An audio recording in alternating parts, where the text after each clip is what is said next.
Graças a Deus. A paz do Senhor para a igreja, amém? Os irmãos podem tomar os vossos assentos em nome de Jesus?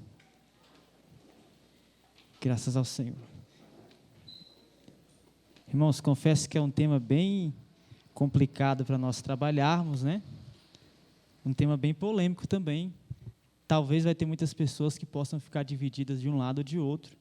Eu vou tentar ser imparcial em algumas partes que eu ver que vai ser mais polêmico, eu vou ser imparcial, vou citar os dois lados e os irmãos vão analisar, ok?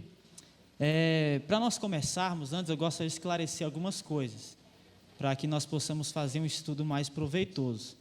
Primeira coisa que eu queria esclarecer com os irmãos é o que é teoria. Teoria, ela é uma hipótese. Teoria não é algo concreto, ela é uma hipótese, uma conjectura. Os pregadores usam muito nas pregações, né? Eu quero conjecturar aqui que Jesus falou isso, fez aquilo. Os pregadores usam isso muito. É uma opinião formada diante de um fato, que é uma teoria para explicar uma concretização. Então, teoria é algo que poderia ter acontecido ou pode ter acontecido, mas não é algo comprovado. Nós também temos a hipótese, que é quase igual à teoria. A hipótese é uma suposição que pode ou não ser verdade. Então, diferente da teoria, a hipótese ela tem mais peso para ser verdade ou não. Hoje em dia, a hipótese ela tem o sentido de especulação, de chance ou possibilidade de algo ter acontecido. Nós também temos a exegese, que é muito importante para a igreja e para quem ministra.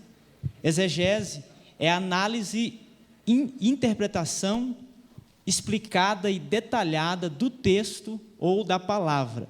Normalmente na exegese você vai precisar usar muito as línguas originais, no caso o grego e o hebraico. E esse nome, esse vocábulo exegese, ele significa tirar ou trazer para fora, que é expor o que está escrito no texto, trazendo ele para fora. E nós temos o antônimo de exegese, que seria a exegese, que já seria trazendo para dentro. A exegese é quando você faz uma interpretação exclusivamente baseada em teorias subjetivas ou introjeções. Você não pesquisou, não olhou o contexto, não olhou o sentido original da frase, simplesmente você já tem uma linha de pensamento montada e você traz aquilo para você como se fosse uma exegese. Você não pesquisa, não faz uma análise profunda do texto, numa leitura rápida você vê e já decide, isso é isso, porque é, e ponto final. Então essa seria a exegese. E talvez os irmãos possam ter questionado, mas por que nós vamos estudar sobre as mentiras que a igreja que pregam sobre Satanás? Por quê? A demonologia, ela é uma matéria muito importante na teologia. Por quê? Porque se a nossa demonologia for falha, ela vai atrapalhar algumas questões no Novo Testamento referentes a Cristo, a Deus e assim por diante. Então nós temos que ter essa parte bem detalhada e bem explicada para que não venha surgir algumas falhas na nossa teologia, algumas heresias que vai sendo disseminada. Porque normalmente a heresia, o que acontece? Acontece pela falta de você comprovar se o que eu estou falando é verdade ou não. As pessoas tendem a acreditar tanto no que quem está aqui em cima fala, que tudo que é falado aqui, você não pesquisa, você pega e passa para frente. Aí daí vem os irmãos pregarem e dizer, a Bíblia diz que não cai uma folha da árvore se Deus não quiser. Não, a Bíblia não diz isso em lugar nenhum. Mas de tanto os irmãos falarem que a Bíblia diz, os irmãos vão passando de geração para geração, isso se torna uma verdade que não tem como ser apagada. Eu lembro até de um dia que eu falei isso, e a irmã brigou comigo, que disse que tinha. Eu falei, não tem, mas ela tem, eu já li. Eu falei, rapaz, então a sua Bíblia é diferente. Como aquele versículo também que os irmãos gostam de falar, que na presença de Deus, até a tristeza salta de alegria. Eu não conheço esse versículo dessa maneira. Eu conheço na presença do Leviatã, até a tristeza salta de alegria. Mas de tantos irmãos ouvirem sem comprovar se é verdade ou não, os irmãos passam para frente. Aí surge que Saulo caiu do cavalo, né? Que ele estava indo e caiu do cavalo, que a Bíblia não diz, que era Paulo, era Saulo, se transformou em Paulo, que a Bíblia não diz, e por aí vai. Então, dentro dessa área da demonologia, há muitas questões parecidas com essa, as pessoas ouviram, nunca pesquisou, nunca leu, nunca tentou ver se é verdade, mas já toma aquilo como se fosse verdade, passa para todo mundo, prega, e vai virando, entre aspas, como se fosse uma praga, naquele sentido de uma erva daninha que se espalha sem você ter um controle, vai só se espalhando. Eu já quero deixar de antemão também que eu creio na existência do diabo, creio que ele é o nosso inimigo, que ele é nosso adversário, que ele peleja contra a igreja, que ele tem por intermédio de objetivo destruir a igreja, parar os crentes, tá? Antes de qualquer coisa aqui. E tudo que eu vou falar para os irmãos aqui é dito, se você fizer uma faculdade de teologia boa, você vai ver isso, né? Eu sou formado em teologia na Rockman, fiz aqui na FATADEB, eu dou aula de hebraico bíblico na FATADEB, tá? Então nada que os irmãos vão ouvir aqui eu tirei da minha cabeça, foi de pesquisas de teólogos renomados que eu vou apresentar aqui. Então nós temos que entender primeiramente que a Bíblia, ela reconhece a existência de um mundo espiritual, tá?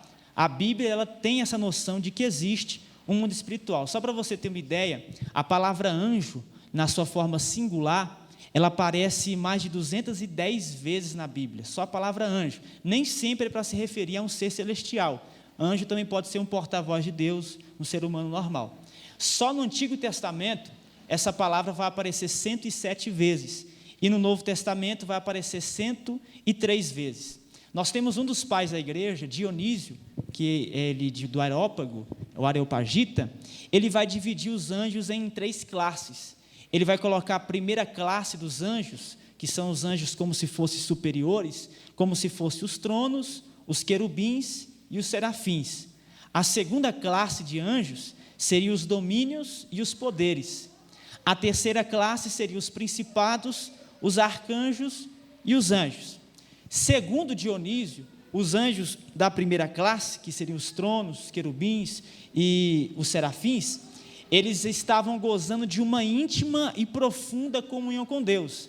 Eles seriam os anjos mais próximos de Deus. Por isso que os irmãos vão ver nos Salmos, principalmente, dizendo que Deus se assentava em cima do querubim para voar, que na cortina do santuário havia querubins estampados, porque os querubins são ditos como aqueles que estão gozando de uma íntima e profunda comunhão com Deus. Já os anjos da segunda classe, eles seriam iluminados pelos brilhos dos primeiros. Eles estariam um pouco mais afastados de Deus, mas ainda assim próximos. E os terceiros, da terceira classe, serão iluminados pelos brilhos dos segundos. Nós vemos na Bíblia que os anjos, eles são criaturas que foram criadas por Deus. No Salmo 148, verso 2, Salmo 148, no verso de número 2, nós vamos encontrar o salmista dizendo assim, Salmo 148, verso 2 diz: louvai todos os seus anjos, louvai todos os seus exércitos. Verso 5, que louve o nome do Senhor, pois mandou e logo foram criados. Também tem Colossenses, capítulo 1, verso 16, não vou ler, só para ganharmos tempo. A ocasião em que esses anjos foram criados por Deus, não está fixada definitivamente nas páginas da Bíblia Sagrada, mas o que eu posso afirmar para os irmãos é que essa criação desse mundo espiritual está incluída em um dos 7 dias da criação, porque até onde nós sabemos, nenhuma criação antecedeu ou precedeu a criação original descrita no Gênesis. Apesar de a Bíblia não falar exatamente quando foi que Deus criou o mundo espiritual, no livro do Gênesis, capítulo 2, nós temos uma hipótese, tá? Lembre do que é hipótese. Gênesis, capítulo 2, no verso 1, nós temos uma hipótese acerca da criação dos anjos, pois lá está escrito: assim os céus, a terra e todo o seu exército foram acabados.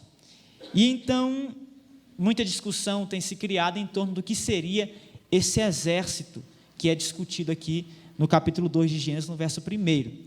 E a maioria de alguns exegetas e teólogos vão dizer que esse exército celestial, ele seria os anjos do céu, que às vezes na Bíblia é chamado de exército dos céus.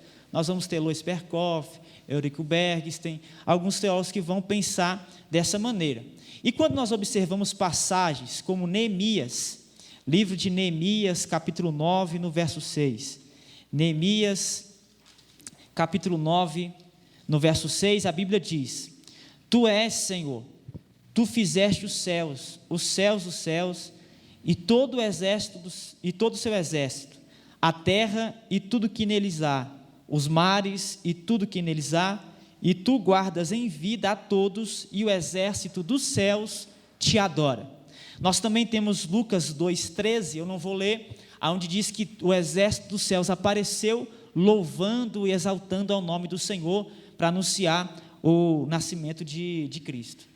Por isso também a Bíblia vai chamar o Senhor, em Isaías capítulo 1, verso 9, e também em Isaías 6, de o Senhor dos exércitos, né? Porque tem-se essa hipótese de que esse exército pode ser os anjos, a criação dos anjos, quando Deus fez a criação do mundo espiritual. Mas o que a Bíblia ela vai falar acerca da criação de Satanás? Existe algum texto, alguma hipótese, alguma teoria acerca da criação de Satanás? Nós temos muita coisa, irmãos, que é falada. Então eu vou falar aqui as principais. O principal texto que usam para falar acerca da criação de Satanás, o seu estado anterior à queda e a sua queda, é Ezequiel 28. Provavelmente quase todo mundo já sabia disso.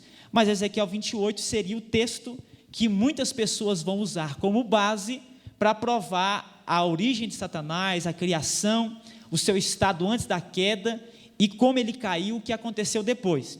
O texto seria Ezequiel, capítulo 28, do verso de número 13 ao 19. Então, nesse texto de Ezequiel, quem apoia essa teoria de que o texto de Ezequiel fala acerca de Satanás, ele vai dizer que o profeta Ezequiel vai comparar o rei de Tiro, porque Ezequiel 28 está falando para o rei de Tiro, então ele vai fazer uma comparação, vai falar de forma alegórica ao rei, mas na verdade dizendo sobre Satanás, e vai usar termos sobre-humanos e divinos e adjetivos bastante complexos para se referir ao rei de Tiro. Vai usar formosura, perfeição, querubim ungido, perfeito eras em todos os seus caminhos, desde o dia que foste criados, andavam no meio de pedras afogueadas, e por aí vai. Por causa disso, há quem acredite que Deus usou o passado perfeito do diabo para comparar com a pessoa de rei de Tiro e dar sentença para o rei ímpio, para o rei orgulhoso.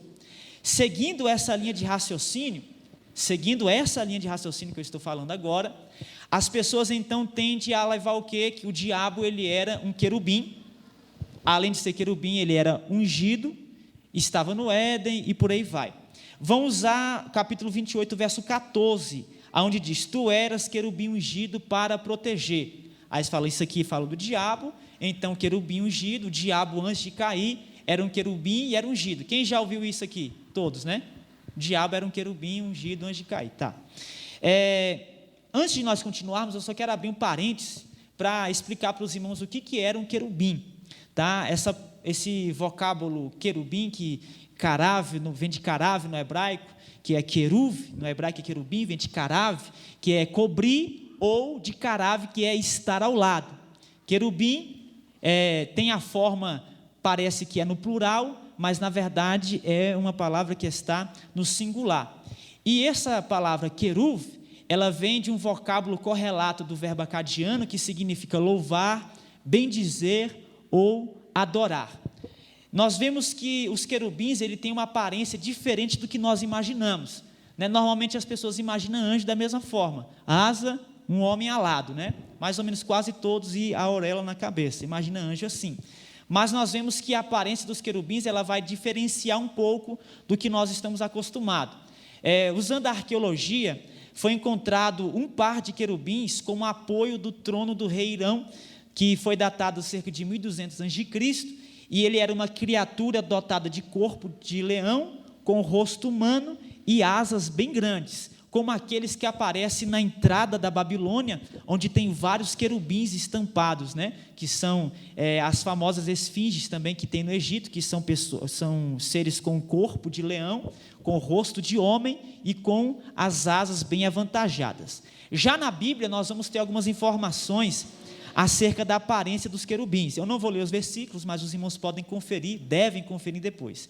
Ezequiel capítulo 10, no verso 8, o profeta vai ter uma visão dos querubins, e ele vai dizer que os querubins se assemelhavam a homens que tinham asas.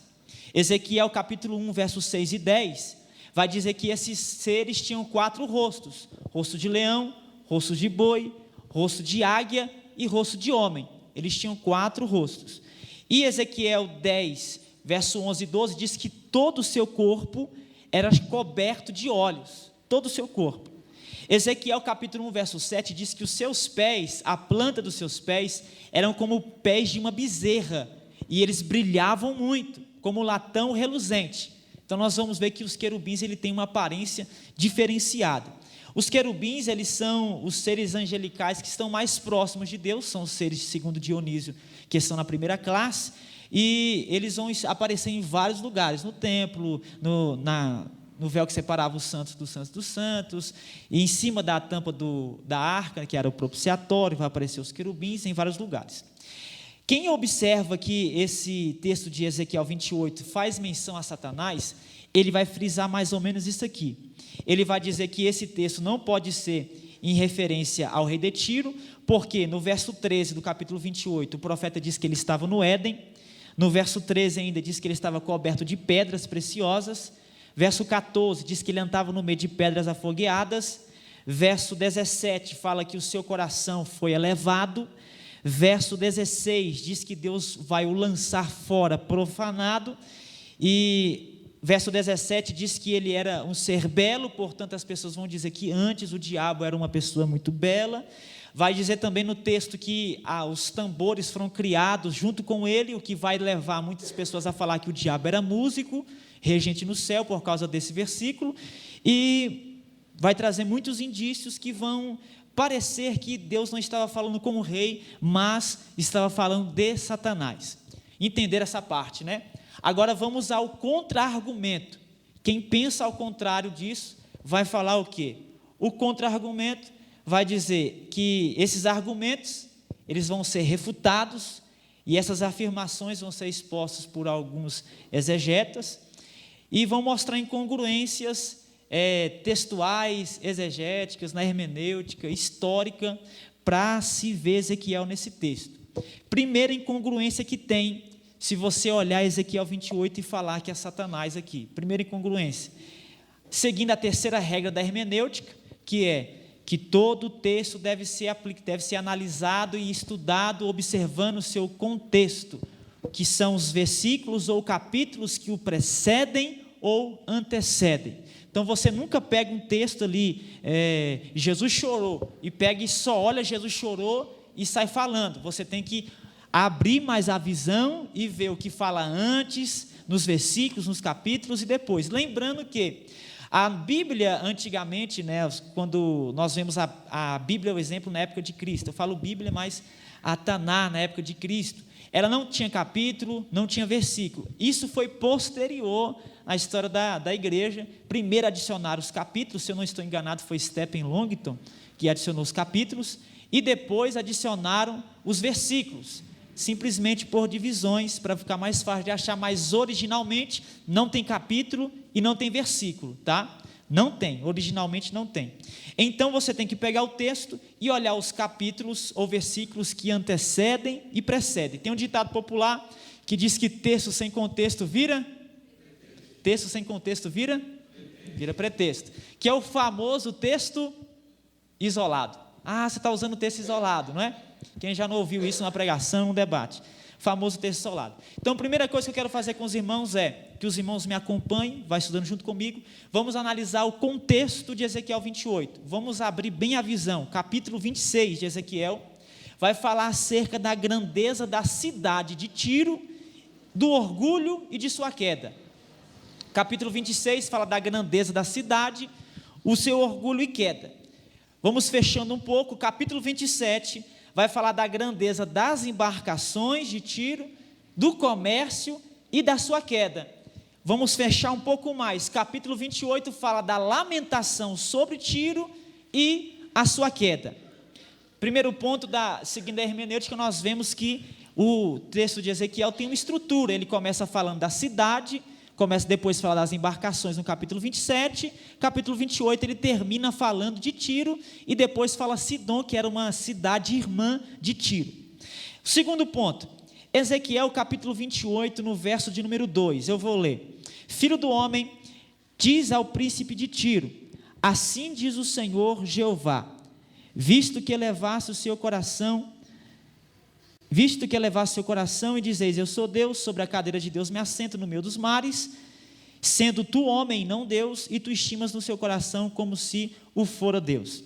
O capítulo 28 de Ezequiel é uma lamentação, está escrito aqui, levanta uma lamentação sobre o rei de Tiro, que essa lamentação, do hebraico quiná, é um canto fúnebre, um cortejo fúnebre, cantado quando alguém vai ser sepultado. Esse cântico está do verso 11 até o verso 19, seria esse cântico fúnebre. Aí vamos para Ezequiel capítulo 28, no verso 16, aonde a Bíblia vai dizer que ele andava no meio de pedras afogueadas, né? Pedras afogueadas, as pessoas vão dizer, essas pedras estavam nos céus, estava no jardim, são as pedras afogueadas.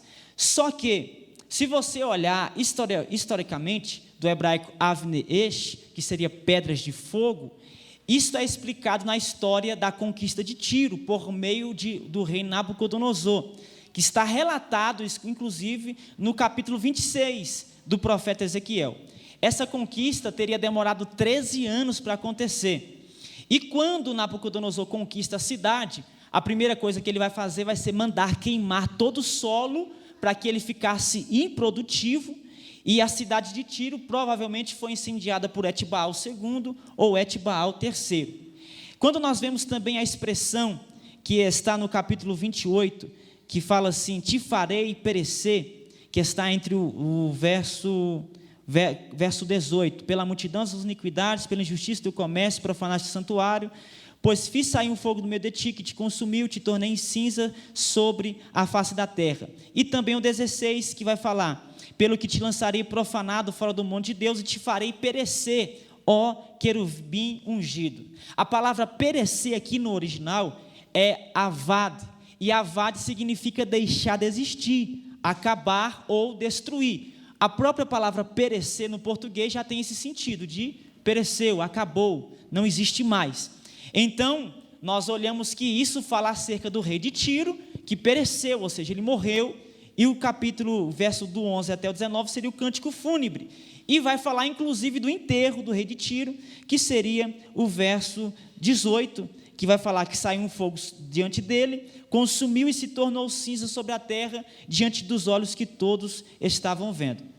O terceiro ponto que vai refutar essa tese de que o capítulo 28 não é o diabo, também é necessário nós sabermos quando foi que começou-se a pregar que Satanás está no capítulo 28.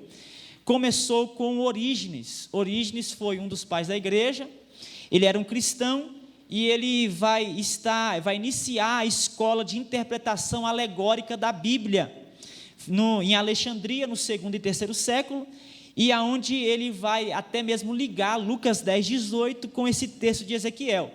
Isso está na sua obra De Princípios, no livro 1, capítulo 5, verso 4 e 5, De Princípios.